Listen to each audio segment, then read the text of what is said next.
Hello दोस्तों, हाजिर हूँ मैं लव इज ऑल ड्रामे के पार्ट 13 की हिंदी एक्सप्लेनेशन के साथ। अगर आपने इस ड्रामे के पिछले पार्ट्स नहीं देखे हैं तो उसका लिंक डिस्क्रिप्शन बॉक्स में है, आप वहां जाकर देख सकते हैं।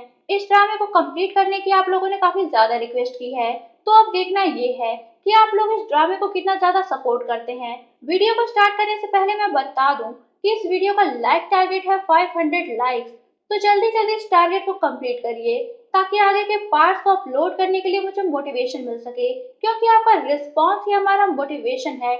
तो चलिए बिना टाइम वेस्ट किए हुए वीडियो को स्टार्ट करते हैं।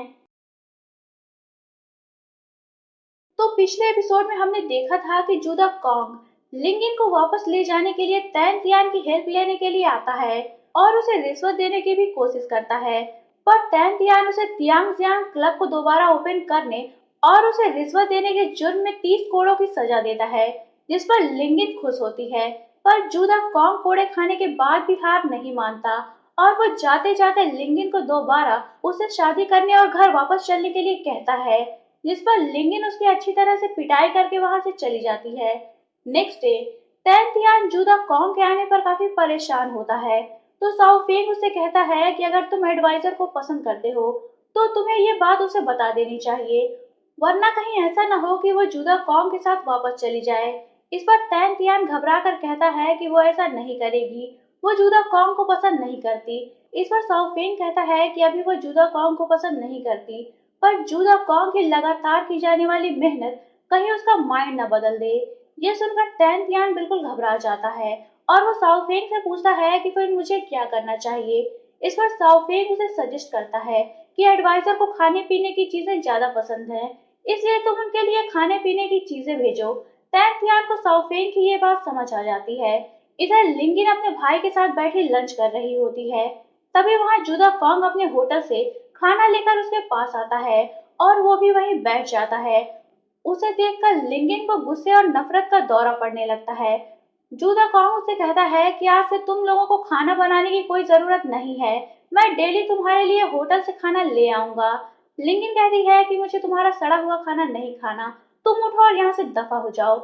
तभी बाहर मस्त मिलन तैन तियान का भिजवाया हुआ खाना लेकर आती है और आवाज देती है, तो जूदा कॉन्ग बाहर आता है।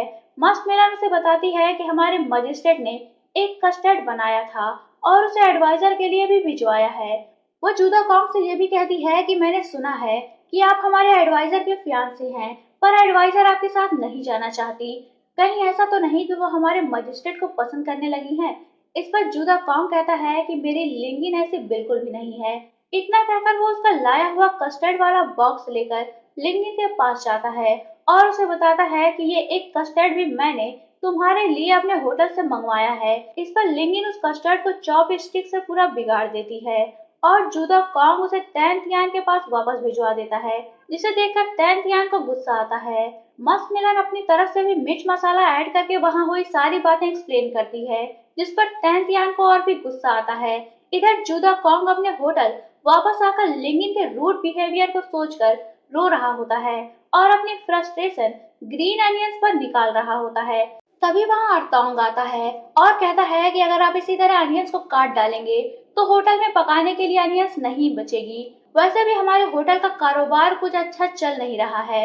इस पर जूदा कॉन्ग को व्हाइट ड्रेस वाली डांसर याद आती है और वो अर्तोंग से उसे ढूंढ लाने के लिए कहता है। इस पर अर्तोंग उसे ढूंढने जाता है तो उसे इत्तेफाक से मार्केट में ही जाओ रुई मिल जाती है। वो उसे लेकर जूदा कॉन्ग के पास आता है। जूदा कॉन्ग उससे उस दिन अचानक से स्टेज पर आकर डांस करने की वजह पूछता है, तो जाओ रूई उसे बताती है कि वो एक गरीब फैमिली से बिलोंग करती थी। कुछ दिनों पहले उसके गांव में भूकंप आ गया था, जिससे वो बच बचाकर किसी तरह तोंगलिंग भाग आई। अब यहाँ आकर उसके पास बिल्कुल भी पैसे नहीं थे, इसलिए वो वहाँ डांस करके कुछ पैसे कमाना चाहती थी। जूदा कॉन्ग उसे अपने होटल में परमानेंट डांस गर्ल की जॉब ऑफर करता है। इस पर जाओ रूई कहती है कि मैं बहुत कमजोर हूँ, मैं डेली यहाँ आकर डांस नहीं कर पाऊंगी। इस पर जूदा कॉन्ग कहता है कि ठीक है, जब भी तुम आना चाहो आ सकती हो। इस पर जाओ रुई जॉब के लिए एग्री हो जाती है। वो वहां से बाहर जा ही रही होती है, तभी एक बेवड़ा आकर उसे बदतमीजी करने लगता है। इस पर वो अपनी मार्शल आर्ट का यूज करके उसे सबक सिखाने ही वाली होती है, तभी वहां साओफेंग आ जाता है और उसकी अच्छी खासी धुलाई करता है, जिस पर वो बेवड़ा वहां से भाग जाता है। उसके जाने के बाद वो जाओ रूई से पूछता है कि क्या तुम ठीक हो। जाओ रूई कहती है कि मैं ठीक हूँ। वो उसे हेल्प करने के लिए थैंक्स बोलती है। साओफेंग उसे बताता है कि तुम्हारा कजिन मेरा कुलीग है और मेरा फ्रेंड भी है, इसलिए हम दोनों भी फ्रेंड हुए। इतना कहकर वो उससे हैंडशेक करता है तो जाओ रूई उससे अपना हाथ छुड़ा लेती है और कहती है कि तुम्हें ऐसा नहीं करना चाहिए, अगर किसी ने देख लिया तो गलत समझेगा। इस पर साओफेंग कहता है कि अगर कोई तुम्हारे बारे में कोई भी अफवाह फैलाएगा तो मैं उसकी पिटाई कर दूंगा। तभी वहां जूदा कॉन्ग आ जाता है और वो साओफेंग से कहता है कि ये मेरी एम्प्लॉय है, तुम इससे बात नहीं कर सकते।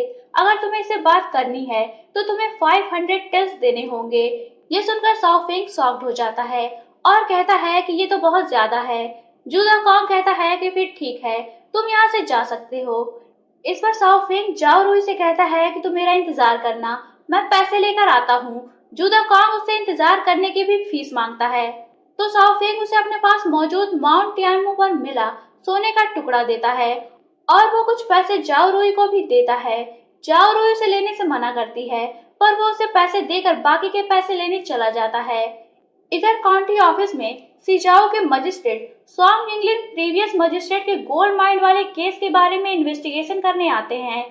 तभी वहां लिंगन दौड़ती भागती अपनी बत्तख लेकर पहुंच जाती है। तो उसे देखकर मजिस्ट्रेट सॉन्ग इंग्लैंड को उसके अनडिसिप्लिन होने पर गुस्सा आता है और वो कहते हैं कि क्या यही इस काउंटी ऑफिस के एडवाइजर है। इस पर तैंतियान उसे डिफेंड करते हुए कहता है कि यह अभी नई है, इसलिए इसे कुछ पता नहीं है, मैं इसे ऑफिस के मैनर्स सिखा दूंगा।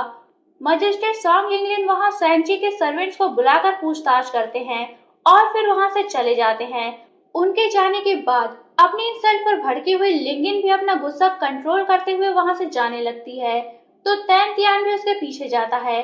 तभी वहां भागता हुआ साओफेंग आता है और तैंतियान से 500 टेल्स मांगता है। तैंतियान उससे पूछता है कि तुम इतने पैसों का क्या करोगे। इस पर साओफेंग कहता है कि मुझे एक लड़की से मिलना है।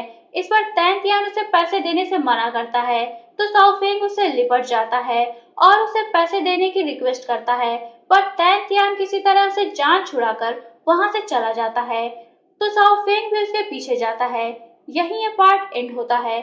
तो दोस्तों, अगर आप जानना चाहते हैं कि कहानी में आगे क्या हुआ तो बने रहिए मेरे साथ। और अगर आपने अभी तक चैनल को सब्सक्राइब नहीं किया है तो चैनल को सब्सक्राइब करके बेल आइकन पर क्लिक कर लीजिए ताकि आपको हमारे आने वाली वीडियोस की इंस्टेंट नोटिफिकेशंस मिलती रहे। तो मिलते हैं नेक्स्ट वीडियो में, तब तक के लिए take care and good bye.